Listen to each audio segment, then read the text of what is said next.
Hey everybody, how's it going? Welcome back to the channel. Welcome back for another video. Today's video we're going to be covering some news coming out of AMC, particularly AMC Plus, as they have struck a deal with Netflix to move over a lot of their programming to the Netflix streaming service because, well, Netflix has a much larger audience. It is reported by Variety that AMC is going to be moving all of their programming as far as The Walking Dead, Interview with the Vampire, a lot of their original stuff, because of the larger audience that they can get access to through Netflix. Because it's no secret that the AMC world, particularly Walking Dead, being an avid Walking Dead fan, we can agree that the Walking Dead world has kind of come to a slump as far as their audience is concerned regarding numbers, ratings, and just the quality of their stuff.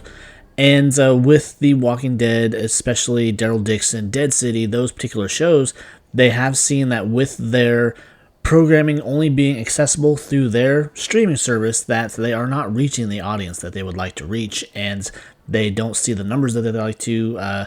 With the original Walking Dead series, it was rated one of the top series there for so many years. Then we get towards the end of it, and it just wasn't the same. They weren't reaching the audience that they wanted to. They weren't getting the viewership or the numbers or all of that as far as getting out there the way that they want to. They were not getting it. And with this move, they've inked a deal that they're going to make all of these shows available to Netflix. With AMC Plus, their streaming services are only around 11 million subscribers. Netflix, however, is over 262 million, I want to say. So they have quite the vast difference as far as subscribers to their streaming services. And this is kind of what they compared it to way back when Breaking Bad was first out. It did not get the numbers and whatnot that they would have liked it to get, just offering it through their channel and whatnot. And then as the show completed and it moved over to Netflix, which is where I watched it, the numbers shot through the roof, and now it's just a classic AMC show. It's one of their best rated shows. And so this is kind of what they're hoping to accomplish with this deal, because they did something similar also with HBO. They made Fear the Walking Dead. As we know, the first few seasons of that show are really good, but then it just kind of goes downhill and they lost the audience. But they offered it on HBO Max for, I want to say, 2 months, and then they saw a report or whatever that the viewership of that show also went up. And so it's just a matter of getting out to a much larger audience. And kind of summing it all up with a direct quote from the Variety report that I'm also going to leave a link to in the description.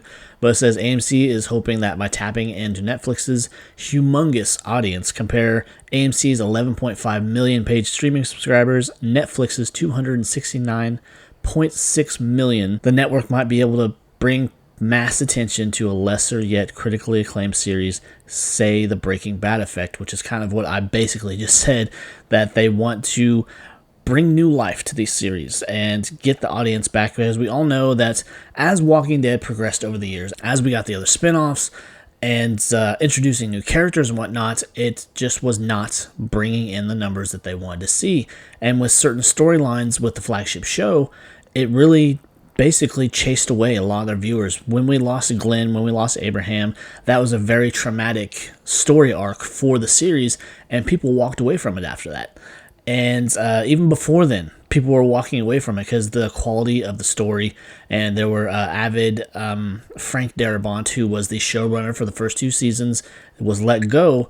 People walked away from it from that. And I want to say also, too, the actor who played Dale, kind of in solidarity, that's why his character was killed off. He asked to be killed off because Frank Darabont, who was a close friend of his, was removed from the show. He didn't want to be a part of it anymore, and I think that's the reason that he left. So all in all, they're trying to give Walking Dead and AMC programming new life. They're trying to bring in more audience and hopefully bring AMC, especially Walking Dead, as they are still continuing to film spinoffs, give them new life, bring in more audience, and hopefully continue to get this world to go on for several more years. Because right now with the spinoffs, Daryl Dixon and Dead City, yes, they are good shows. They have good budget. They have good quality. The writing is, steps above what it was in the last couple of years of The Walking Dead.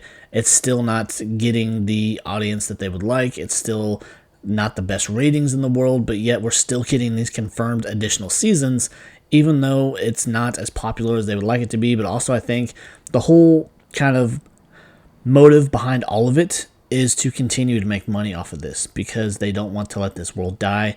The actors themselves want to continue to play these characters as long as the world's going to let them. So that's kind of the whole, I think, motivation behind this deal, is to just get it out there so people can see it, to bring in people that might have not seen it before because they don't have access. Because yes, AMC has their own streaming service and whatnot. It offers very few little perks as far as getting early access. Way back when they first introduced this streaming service, you could get episodes of new shows several days in advance. Now you're only getting about 18 hours in advance, and I think that's kind of where people are starting to walk away again, because it's just, there's no point in paying for the streaming service if you're only going to get it so many hours in advance, where you just wait for it to show up on basic cable or whatever. So I'm assuming with this deal, it's more so because I would say that AMC Plus, the days for that streaming service are very much numbered, because they know they can't compete with the larger streaming services. They can't really offer the perks that they once did, I think. And